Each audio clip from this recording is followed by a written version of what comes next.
노인의 빈 밥그릇이 답했다. 중국 국가비지 8경원을 넘긴 그 순간 진짜 무서운 현실은 거리에서 시작되고 있었습니다. 공식 발표로는 GDP 19조 달러, 세계 2위 경제대국입니다. 그런데 그 나라 안에서 6억 명의 한 달 수입이 우리 돈 17만 원입니다. 통계는 멀쩡한데 통장은 비어 있습니다. 오늘은 8경원 빚더미 위에서 시진핑 체제가 어떻게 이 거짓말을 버텨내고 있는지, 그리고 그 다음 도미노가 왜 우리 통장 앞에 와 있는지를 끝까지 보여드리겠습니다. 노인의 빈 밥그릇이 답했다. 이 한 문장이 오늘 영상의 출발점입니다. 화면 위에 떠 있는 숫자는 19조 달러입니다. 우리 돈으로 환산하면 약 2경 6천조 원, 세계 2위 경제대국의 1년 살림 규모입니다. 같은 시간 그 나라 어느 골목에서는 한 노인이 빈 밥그릇을 들고 서 있습니다. 한 달에 손에 쥐는 돈이 우리 돈으로 17만 원입니다. 통계와 밥그릇의 거리가 이렇게 멉니다. 먼저 숫자부터 정확히 짚고 가겠습니다. 중국의 2024년 GDP는 134.8조 위안, 약 19조 달러로 확정 발표됐습니다. 성장률도 5.0%, 표면 위에서 보면 아무 문제가 없어 보이는 나라입니다. 그런데 그 같은 나라에서 6억 명의 한 달 수입이 1000위안, 우리 돈으로 약 17만 원입니다. 이 말은 제가 지어낸 표현이 아닙니다. 2020년 5월 28일 당시 중국 총리였던 리커창이 전인대 폐막 기자회견에서 직접 한 말입니다. 그날 그는 카메라 앞에서 이렇게 말했습니다.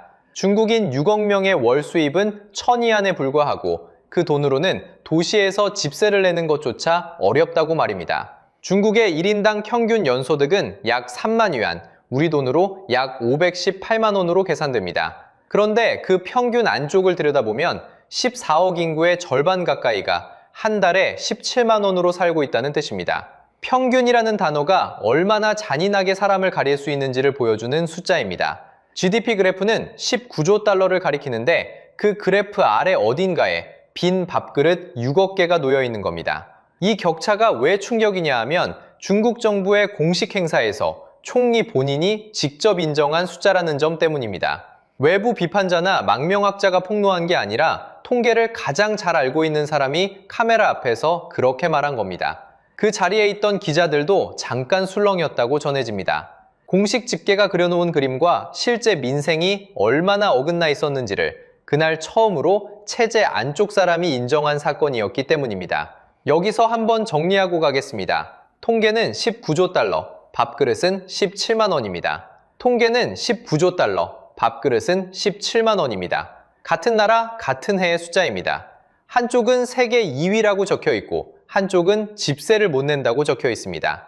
둘 다 거짓말이 아닙니다. 다만 두 숫자 사이에 누군가의 빈 밥그릇이 끼어 있을 뿐입니다. 뉴스에서 우리가 흔히 보는 중국은 첫 번째 숫자입니다. 마철루, 고속철, 전기차 공장, 5% 성장률, 그런 그림이 익숙합니다.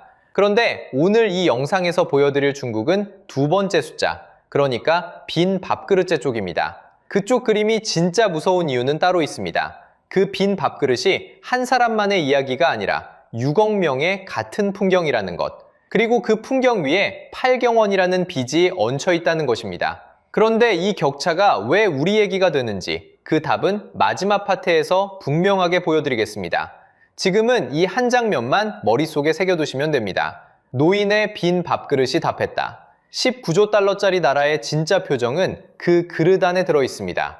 그런데 이 17만 원짜리 밥그릇 뒤에는 숫자 하나만 더 놓으면 그림이 완전히 달라지는 데이터가 있습니다. 자, 이제 그 17만 원짜리 밥그릇 옆에 숫자 하나만 더 놓아보겠습니다. 그러면 그림 자체가 완전히 달라집니다. 오늘 영상에서 끝까지 머릿속에 박아두셔야 할 숫자는 딱 3개입니다.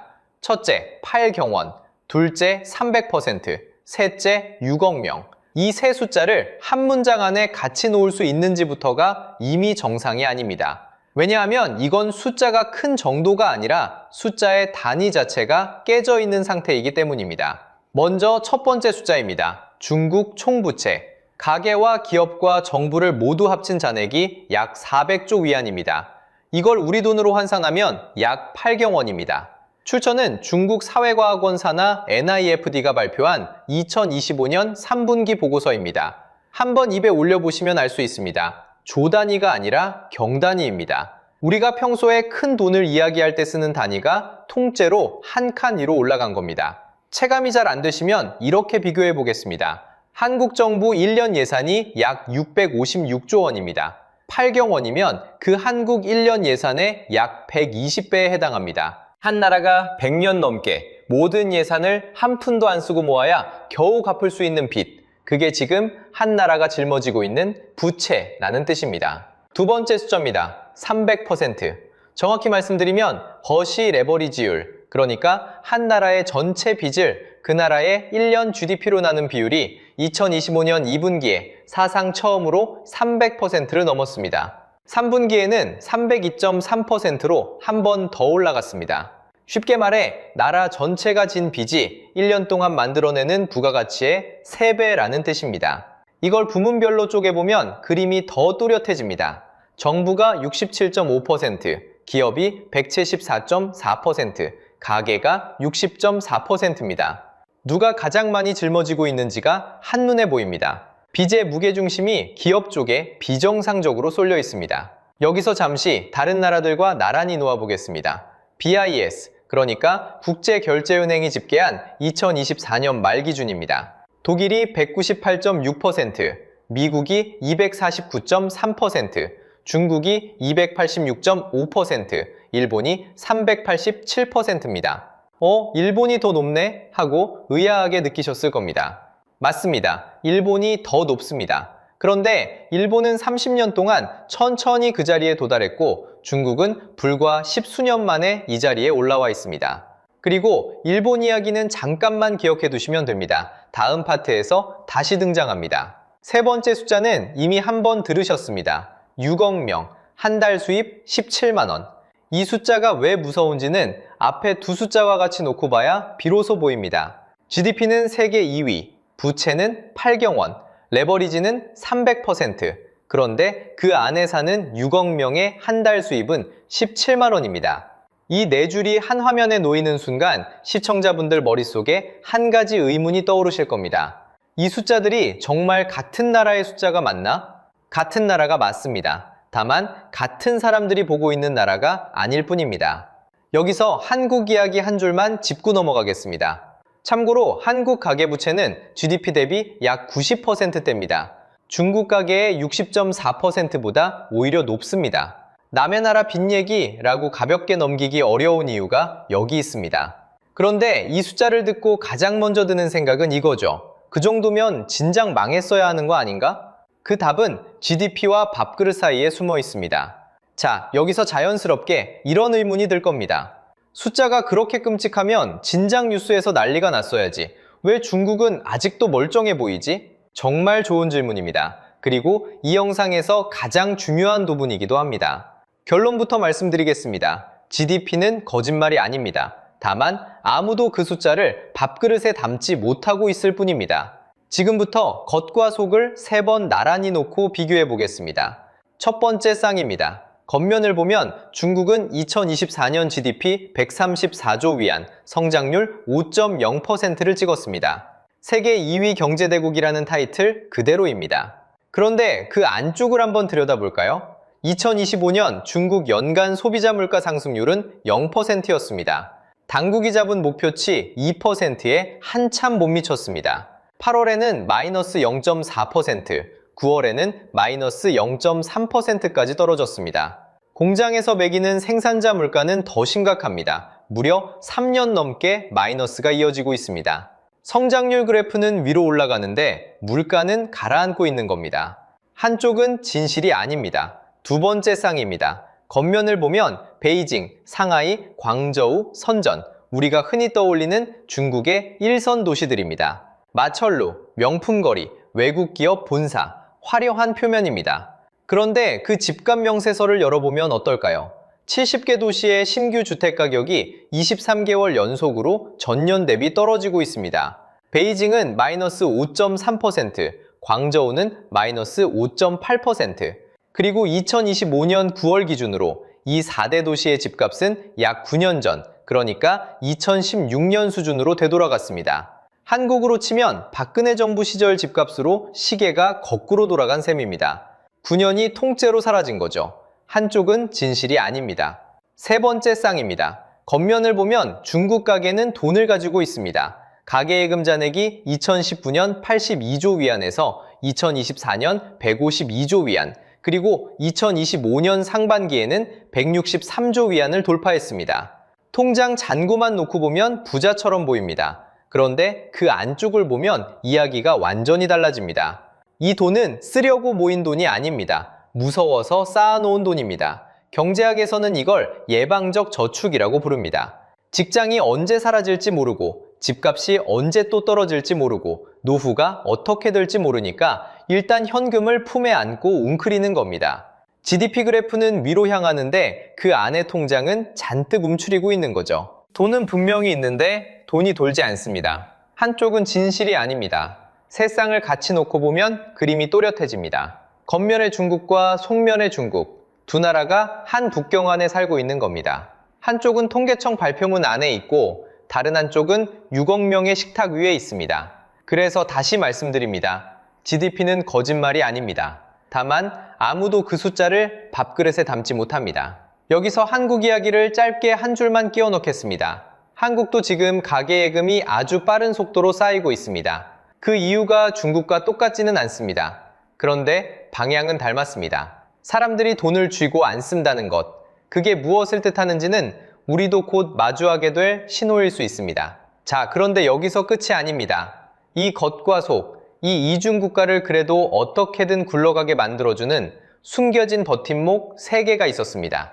부동산, 청년, 그리고 지방정부. 그런데 지금 이 3개의 버팀목이 동시에 가장 빠른 속도로 무너지고 있습니다. 이게 무너지면 8경원이라는 부채는 더 이상 칠판 위의 숫자가 아닙니다. 다음 파트에서 그 도미노가 어떻게 넘어지고 있는지 하나씩 함께 들여다보겠습니다. 자, 그러면 이쯤에서 가장 자주 듣는 질문 하나를 직접 꺼내겠습니다. 그래서 진짜로 무너지는 증거가 어디 있느냐? 말로만 위기 하는 거 아니냐? 이 질문에 대한 답은 사실 이미 화면 위에 다 올라와 있습니다. 다만 우리가 그것을 한 줄로 묶어서 본 적이 없을 뿐입니다. 중국 경제를 받치고 있는 기둥은 크게 3개입니다. 부동산, 청년, 그리고 지방정부. 그런데 이 3기둥이 지금 동시에 같은 방향으로 같은 속도로 기울고 있습니다. 마치 도미노처럼 말입니다. 첫 번째 도미노는 부동산입니다. 이름만 들어도 한 번쯤 기사에서 보셨을 회사가 있죠? 헝다, 그러니까 에버그란데입니다. 이 회사 한 곳이 짊어지고 있는 빚이 약 3천억 달러입니다. 우리 돈으로 환산하면 한 회사가 한국 1년 예산에 가까운 돈을 빚지고 있다는 말입니다. 그리고 2025년 8월 25일, 헝다는 결국 홍콩 증권거래소에서 상장 폐지가 확정됐습니다. 한때 중국 부동산 신화의 얼굴이었던 회사가 시장에서 이름을 지운 겁니다. 그런데 진짜 무서운 이야기는 여기서부터입니다. 헝대다가 첫 도미노였다면 그 뒤에 서 있는 두 번째 도미노가 더 큽니다. 컨트리 가든, 중국 이름으로 비구이 위안입니다. 지금 진행 중인 개발 사업의 규모만 따져도 헝다의 약 4배입니다. 2023년 8월에 작은 채권 하나가 디폴트 난 이후로 벌써 몇 년째 유동성 위기를 끌고 가고 있습니다. 헝다 회장 쉬자이는 2023년 9월부터 당국의 형사조치 아래에 들어갔고 여러 자산도 동결 상태에 놓여 있다고 전해집니다. 그러나 그 돈은 개발이 멈춘 아파트 단지에 살고 있는 주민의 통장으로는 돌아오지 않습니다. 분양대금을 다 치르고도 입주를 못한 수십만 가구의 손에는 회장이 잡혀가도 그대로 남아있는 겁니다. 두 번째 도미노는 청년입니다. 중국 도시 청년 실업률 16세에서 24세, 재학생을 빼고 집계한 숫자가 2025년 8월에 18.9%까지 올라갔습니다. 그해 연중 가장 높은 수치였습니다.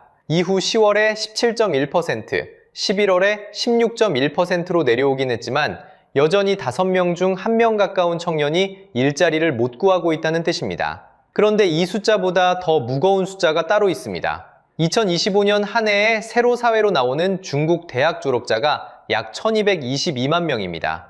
사상 최대 규모입니다. 한국 인구의 4분의 1쯤 되는 청년이 한 해에 한꺼번에 노동시장 문을 두드리고 있는 겁니다. 사정이 이렇다 보니 4년제 대학을 나온 청년이 자기 전공과 전혀 상관없는 블루칼라 일자리나 배달, 대리 같은 단기 깅노동으로 내려가는 사례가 빠르게 늘고 있습니다. 부모 세대가 빚을 내서 가르친 대학 졸업장이 자식 세대의 손에서는 식권 장부게도 못 갖게 된 셈입니다. 세 번째 도미노는 지방정부입니다. 이 부분은 이름부터 좀 어렵습니다. LGFV, 지방정부 융자 플랫폼이라고 부르는데 쉽게 말하면 지방정부가 자기 빚을 직접 장부에 올리지 않고 옆에 따로 만들어 놓은 그림자 금고입니다. 이 금고에 쌓여있는 빚을 IMF는 약 78조 위안 정도로 추정합니다. 그런데 같은 빚을 중국인민은행이 공식 집계로 발표한 숫자는 14.8조 위안입니다. 같은 나라에 같은 빚을 두고 국제기구 추정과 자국 공식 발표 사이에 무려 4배 가까운 차이가 나는 겁니다. 이 한 줄짜리 사실이 무엇을 말하는지 잠깐만 같이 생각해 보시면 좋겠습니다. 지방의 도로, 다리, 신도시, 산업단지, 이 모든 것을 떠받치는 빚의 진짜 크기를 그 누구도 정확히 모른다는 뜻입니다. 여기서 우리가 꼭 짚어야 할 게 있습니다. 이 세 도미노는 따로따로 넘어지는 게 아닙니다. 부동산 가격이 떨어지면 지방정부 땅값 수입이 줄고, 땅값 수입이 줄면 지방 일자리가 마르고, 일자리가 마르면 청년들이 도시를 떠나거나 결혼 출산을 미룹니다. 그러면 다시 새 아파트 수요가 줄고 부동산이 또 한 칸 더 내려앉습니다. 같은 구조가 같은 방향으로 서로의 발목을 잡으면서 돌아가고 있는 겁니다. 그리고 이 대목에서 우리는 결코 남의 집 불구경을 할 수 없습니다.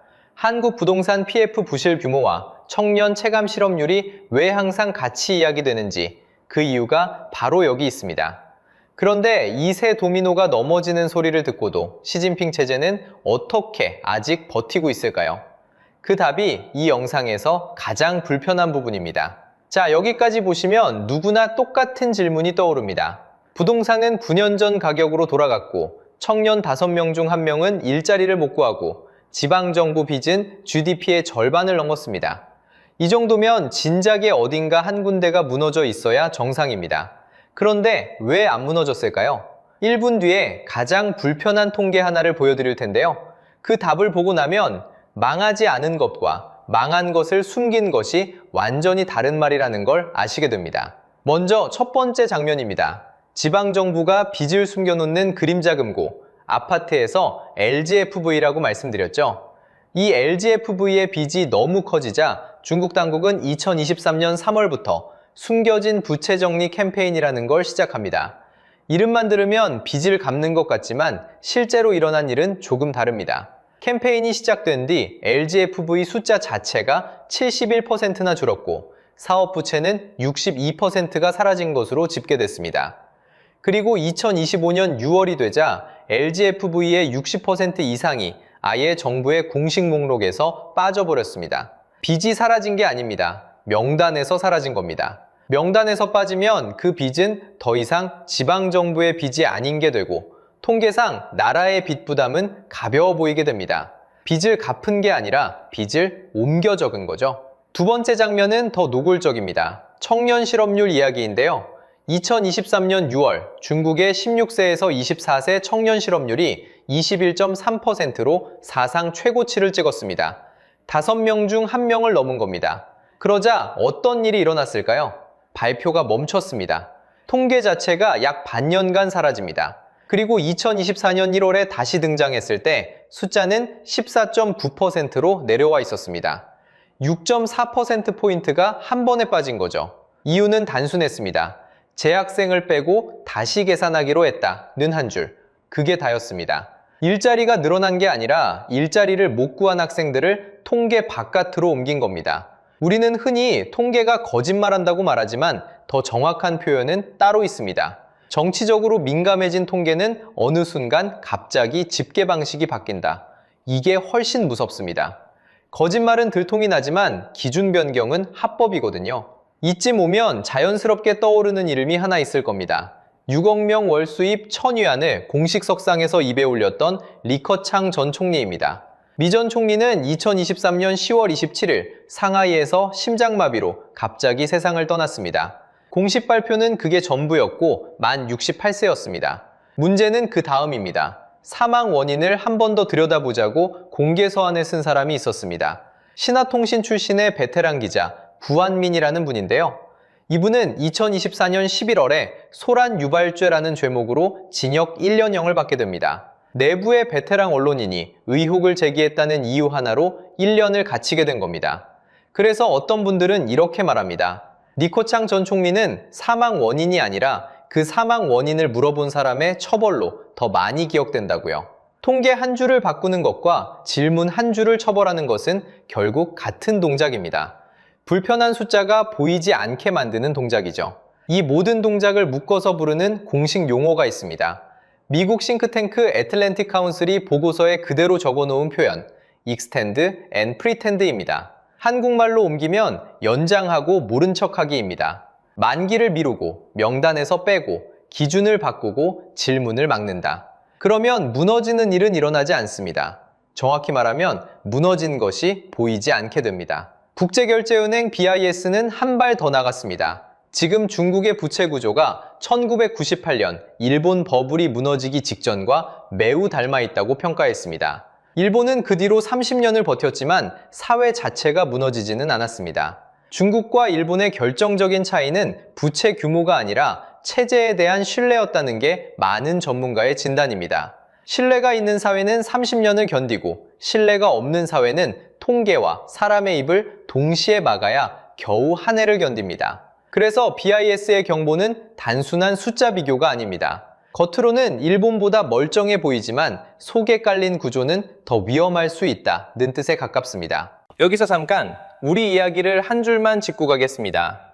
우리는 통계가 의심스러울 때 그걸 물어볼 수 있는 나라에 살고 있습니다. 그게 당연한 일 같지만 사실은 전혀 당연한 게 아닙니다. 그래서 오늘 이 영상이 드리는 슬로건은 단 하나입니다. 겉을 믿지 말고 속을 보세요. 발표된 숫자보다 그 숫자를 다시 계산한 날짜를 보세요. 줄어든 부채보다 명단에서 사라진 이름을 보세요. 망하지 않았다는 말보다 망하지 않았다고 말해야만 하는 사람이 누구인지를 보세요. 그런데 이 숨기는 기술이 아무리 정교해도 한 가지는 절대 숨길 수가 없습니다.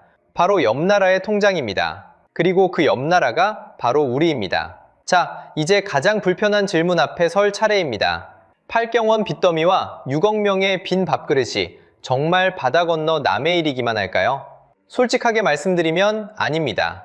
중국이라는 거대한 둑에서 새는 물은 결국 가장 가까운 땅을 먼저 적십니다. 그 가장 가까운 땅이 바로 우리 한국입니다. 그리고 그 물길은 이미 세 가닥으로 갈라져 한국 가계의 통장을 향하고 있습니다. 수출, 환율, 그리고 심리, 이 세 가닥을 하나씩 짚어보겠습니다. 첫 번째 가닥은 수출입니다. 한국의 대중국 수출 비중은 2024년 기준으로 여전히 19에서 20% 안팎입니다. 5개 컨테이너 중 1개는 중국으로 향한다는 뜻입니다. 그런데 그 중국 안에서 지금 무슨 일이 벌어지고 있는지 우리는 앞서 다 봤습니다. 가게는 돈을 쓰지 않고 은행에 쌓아두기 바쁘고 부동산은 9년 전 가격으로 후퇴했고 청년 5명 중 1명은 일자리를 못 찾고 있습니다. 이런 나라가 우리 물건을 예전처럼 사줄 수 있을까요? 어렵습니다. 그리고 이 충격은 통계 숫자가 아니라 누군가의 월급 봉투로 먼저 도착합니다. 반도체 공장의 야근 수당, 화장품 회사의 보너스, 중국 관광객을 기다리던 명동 가게의 매출, 이런 것들이 가장 먼저 흔들립니다. 5개 중 1개의 컨테이너가 줄어들기 시작하면 그건 곧 우리 누군가의 점심값이 줄어든다는 뜻입니다. 두 번째 가닥은 가계부채입니다. 그리고 이 부분이 가장 아픕니다. 앞에서 중국 가계부채가 GDP 대비 60.4%라고 말씀드렸죠? 그런데 한국은 어디쯤 와 있을까요? 90%대입니다. 중국보다 30%포인트나 위에 있습니다. 우리가 중국 가계를 걱정하고 있는 사이 사실 통계상으로는 중국이 우리를 걱정해야 할 입장이라는 뜻입니다. 이건 누구의 잘못이라기보다 지난 10여 년 동안 집값이 오르고 전세가 오르고 그 사이 어쩔 수 없이 대출을 받아 버틴 가정 하나하나가 쌓이고 쌓여 만들어진 숫자입니다. 그래서 더 무섭습니다. 우리의 90%는 중국의 60%보다 훨씬 더 가깝게, 훨씬 더 직접적으로 한 사람 한 사람의 어깨 위에 얹혀 있습니다. 세 번째 가닥은 환율과 심리입니다. 2025년 한 해를 돌아보면 중국 경기 우려 뉴스가 나올 때마다 원화는 위안화와 거의 같은 박자로 흔들렸습니다. 위안화가 약해지면 원화도 약해지고 원달러 환율이 같이 올라가는 패턴이 반복됐습니다. 외국인 투자자 입장에서 한국과 중국이 같은 묶음으로 보이기 때문입니다. 억울하지만 현실입니다. 그래서 중국에서 큰 사고 한 번이 터지면 한국 시장은 그 사고와 무관하게 함께 출렁입니다. 환율이 출렁이면 수입 물가가 오르고 수입 물가가 오르면 마트 영수증이 길어집니다. 마트 영수증이 길어지면 우리 통장은 또 한 번 작아집니다. 결국 8경원짜리 빚더미의 그림자는 어느 날 갑자기 아주 평범한 저녁 장보기에서 우리 등 뒤에 와 있을 수 있다는 뜻입니다. 그러면 어떻게 해야 할까요? 이 자리에서 절망만 남기고 싶지는 않습니다. 다음 한 달 안에 누구나 할 수 있는 3가지를 같이 정리해 보겠습니다. 거창한 투자 비법이 아닙니다. 그냥 점검입니다. 첫째, 수입 구조 점검입니다. 종이 한 장 꺼내서 단 한 줄만 적어보세요. 나와 우리 가족의 소득이 대중국 수출, 중국 관광 또는 중국 의존이 큰 업종에 얼마나 걸려 있는지, 직장이 그 업종이라면 비중은 100%일 수도 있고 자영업이라면 손님 중 중국 관광객 비중이 답이 될 수도 있습니다. 정확한 숫자가 아니어도 괜찮습니다. 한 줄로 보이게 만드는 것 자체가 첫걸음입니다. 보이지 않으면 대비할 수도 없으니까요. 둘째, 현금과 환율 방어선입니다. 지금 내 자산이 한쪽에 너무 몰려있지는 않은지 기계적으로만 확인해 보세요. 예금, 단기 채권, 외화, 이 3가지 비중이 어떻게 되는지 한 번만 들여다보면 됩니다. 지금 당장 무엇을 사고 팔라는 얘기가 아닙니다. 다만 한 자산에만 몰려있는 분들은 분산 시점을 미리 고민할 시간을 가지셔야 한다는 말씀입니다. 시장이 출렁이고 나서 움직이면 이미 늦습니다. 셋째, 정보 습관 바꾸기입니다. 앞으로 중국 경제 뉴스를 보실 때 GDP 숫자에는 너무 집착하지 마세요. 대신 3가지 지표만 한 달에 한 번 챙기시면 됩니다. 첫째는 중국 가계 예금 증가율. 사람들이 돈을 얼마나 더 쟁이고 있는지를 보여줍니다. 둘째는 청년 실업률. 통계 기준이 자주 바뀌니 흐름만 보면 됩니다. 셋째는 LGFV 지방정부 부채 규모. 지방정부 그림자 금고가 더 부풀고 있는지를 알려줍니다. 이 3가지만 보셔도 GDP 발표문 10개 본 것보다 진짜 중국이 더 잘 보이실 겁니다. 마지막으로 한 가지 위로를 드리고 싶습니다. 일본은 1990년대에 부동산과 주식 거품이 한꺼번에 꺼지면서 잃어버린 30년에 들어갔지만 사회 자체는 무너지지 않았습니다. 한국은 1997년 IMF 외환위기 때 30대 대기업 평균 부채 비율이 자기 자본의 4배 가까이, 그러니까 400% 가까이 부풀었지만 뼈아픈 구조조정으로 결국 빠져나왔습니다. 두 사례의 공통점은 단 하나입니다. 위기를 미리 본 사람이 있었고 그 위기를 입 밖으로 꺼낼 수 있는 사회였다는 점입니다. 우리는 지금 그 위기를 입 밖으로 꺼낼 수 있는 자리에 앉아 있습니다. 그것만으로도 우리는 이미 중국과 다릅니다. 겉을 믿지 말고 속을 보세요. GDP는 거짓말이 아닙니다. 다만 우리 통장은 그 어떤 숫자보다 정직합니다. 여기까지가 8경원 빚더미 위에 서 있는 시진핑 중국의 진짜 현실입니다. 8경원 부채, 6억 명에 17만 원, 그리고 GDP 3배에 달하는 300% 레버리지. 이 세 숫자가 지금 시진핑 체제가 간신히 붙들고 있는 마지막 표면입니다. 연장하고 모른 척하기는 영원할 수 없습니다. 그리고 그 둑이 무너지는 날, 가장 먼저 젖는 땅이 우리가 되지 않으려면 오늘 적어두신 그 한 줄짜리 점검표가 가장 든든한 우산이 되어줄 겁니다. 이 영상이 도움이 되셨다면 구독과 좋아요로 다음 분석도 받아보시고 댓글에는 여러분이 지금 가장 불안하게 느끼는 지표 하나만 남겨주세요. 다음 영상에서 그 지표를 직접 뜯어보겠습니다. 끝까지 함께 해주셔서 감사합니다.